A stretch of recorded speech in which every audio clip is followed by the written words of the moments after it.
Call It Courage, Chapter 4, pages 86 through 96. Here beside the wall of reef, Mafatu's bamboo fish trap hung suspended. Before he returned to shore, he would empty the trap. It had been undisturbed since the hammerhead was killed, and each day had yielded up a good supply of mullet or crayfish or lobsters. Here the wall of living coral descended to the lagoon floor. Its sides were pierced with caves of darkness, whose mystery the boy felt no desire to explore. Far below, perhaps 40 feet, the sandy floor of the lagoon was clear and green in the dappled light. A parrotfish emerged from the gloom, nibbled at Mafatu's bait, then vanished. "Oh wee, this fish must be well fed. My piece of crab meat does not tempt them." The boy decided to give it up and content himself with the fish in the bamboo trap. He leaned over the gunwale and pulled it up out of the water. Through the opening in the cage he could see 3 lobsters, blue-green and fat. What luck! But, as he dragged the heavy, wet trap over the gunwale, the fiber cord that fastened his knife about his neck caught on the end of the bamboo. The trap slipped. The cord snapped. The knife fell into the water. With dismay, the boy watched it descend. It spiraled rapidly, catching the sunlight as it dropped down to the sandy bottom. And there it lay, just under the edge of the branching staghorn. Mafatu eyed it uncertainly. His knife! The knife he had labored so hard to shape. He knew what he ought to do. He should dive and retrieve it. To make another knife, so fine, would take days. Without it, he was seriously handicapped. He must get his knife. But... Please stop here and answer question 1. The reef wall looked dark and forbidding in the fading light.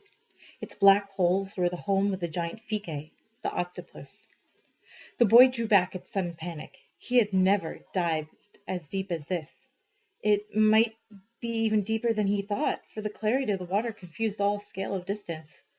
The knife looked so very near, and yet there it lay, gleaming palely. The boy gazed down at it with longing. He remembered the morning he had found the whale's skeleton, the first one he had ever seen. Surely Maui, god of the fishermen, had sent the whale there to die for Mafatu's use. The long hours that had gone into the making of the knife. It had saved Yuri's life too, and now Yuri, in the bow of the canoe, was looking at his master with eyes so puzzled and true. Mafatu drew a deep breath. How could he abandon his knife? Would Maui, the thought chilled him, think him a coward? Was he still Mafatu, the boy who was afraid? Please stop here and answer questions 2 and 3. He leapt to his feet and gave a brave hitch to his parachute. Then he was overside in the water. He clung for a moment to the gunwale, breathing deeply. Inhaling, then releasing the air in a long-drawn whistle, he prepared his lungs for the pressure of the depths. Many times he had seen the pearl divers do it. In the canoe lay a coral weight fastened to a length of sennit. Mafatu took this weight and held the cord in his toes. With a final deep breath he descended feet first, allowing the weight to pull him downward. At about 20 feet he released the weight, turned over, and swam for the bottom. Here the water was cool and green. The sunlight filtered from above in long oblique bands.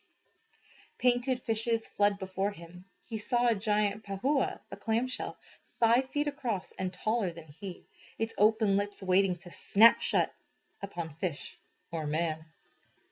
Green fronds waved gently as if in some submarine wind. A shallow moved above the boy's head and he glanced upward in alarm. Only a sand shark, cruising harmlessly. An eel like a cold waving ribbon touched his leg and was gone. The knife. There it lay. How sharp and bright it looked. Now the boy's hands were upon it. He seized it and sprang upward toward the light. In that second, a whiplash shot out from the cavern at his back, a lash like the length of a rubber hose. The boy caught the flash of vacuum cups that lined its under surface. Panic stabbed him. The Feke, the octopus! Another lash whipped forth and encircled his waist. It drew taut.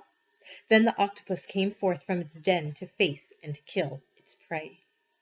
Mafatu saw a purplish globe of body, eyes baleful and fixed as fate, a parrot mouth, cruel and beaked, that worked and wobbled. Another whiplash encircled the boy's leg. The knife! Desperately Mafatu stabbed for one of the eyes. The darkness clouded the water as the octopus siphoned out his venom.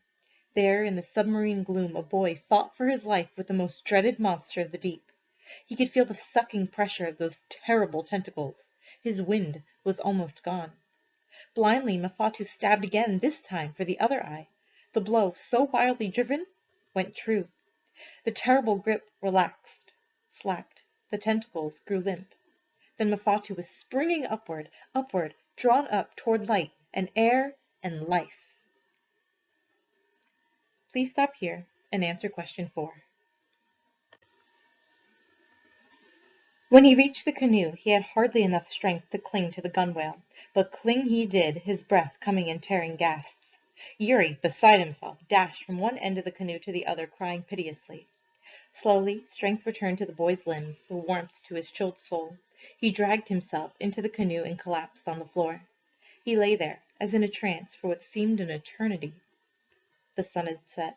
Dusk was rising from the surface of the sea. Mafatu struggled upright and peered cautiously over the side of the canoe. The inky water had cleared. Down there, 40 feet below, the octopus lay like a broken shadow. The white cups of its tentacles gleamed dully in the watery gloom. With shark line and hook, the boy fished up the Feke's body. As he dragged it into the canoe, one of the tentacles brushed his ankle. Its touch was clammy and of a deathly chill. Mafatu shuddered and shrank away. He had eaten squid and small octopi ever since he was born, but he knew that he could not have touched a mouthful of this monster. He raised his spear and plunged it again and again into the body of his foe, shouting aloud a savage paean of triumph. 1,000 years of warrior heritage sounded in his cry. Once more Maui had protected him. What to do with the Feke? The boy decided that he would cut off the tentacles. They would dry and shrink, but they would still be of prodigious size, and the people of Hikaru would say, "See, Mafatu killed the Feke single-handed. Awi te awi." Please stop here and answer question 5. Dusk, almost in an instant, deepened into night. As Mafatu turned the nose of his canoe toward shore, the first stars were appearing, bright and close and friendly. There was the Southern Cross, pointing toward the end of the world. The lagoon was a black mirror dusted with starshine. Far below in the dark waters, illuminated fishes moved and had their beings, meteors, galaxies, constellations under the sea. The boy saw a line of light, narrow as a blade, as the rare pala flashed away in its everlasting quest.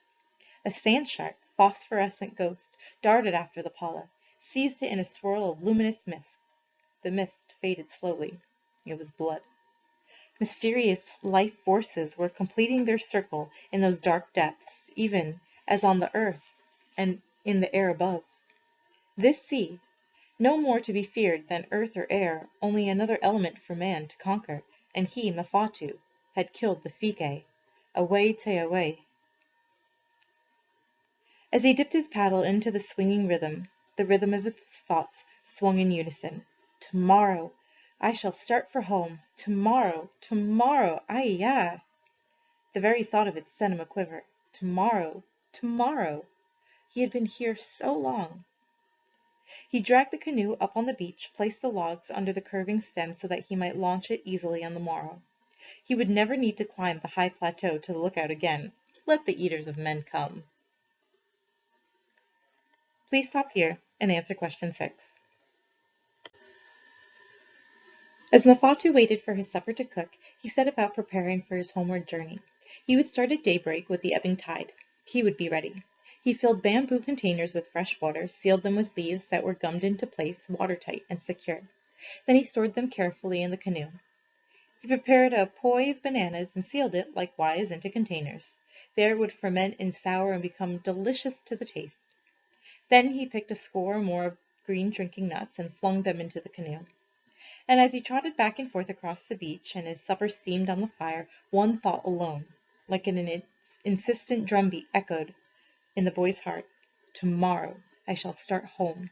Tomorrow, tomorrow. Please stop here and answer question 7. Never again need he hang his head before his people. He had fought the sea for life and won. He had sustained himself by his own wits and skill. He had faced loneliness and danger and death, if not without flinching, at least with courage. He had been, sometimes, deeply afraid, but he had faced fear and faced it down. Surely that could be called courage. When he lay down to sleep that night, there was a profound thankfulness in his heart. "Tufana Nui," he whispered, "my father, I want you to be proud of me." He fell into a heavy, dreamless sleep. Before dawn he was awakened by a sound of measured booming, like the beating of a supernatural drum. Thump, thump, thump! Thump, thump, thump! It rose above the thunder of the reef, solemn and majestic, filling the night with thunder. Instantly awake, listening with every sense, Mafatu sat upright on the mats. Far out on the reef the seas burst and shot upright like sheeted ghosts in the moonlight. There it came again. Thump, thump, thump! Thump, thump, thump! Steady as a pulse, beating in the heart of darkness. And then Mafatu knew. The eaters of men had come. Please stop here and answer questions 8 and 9.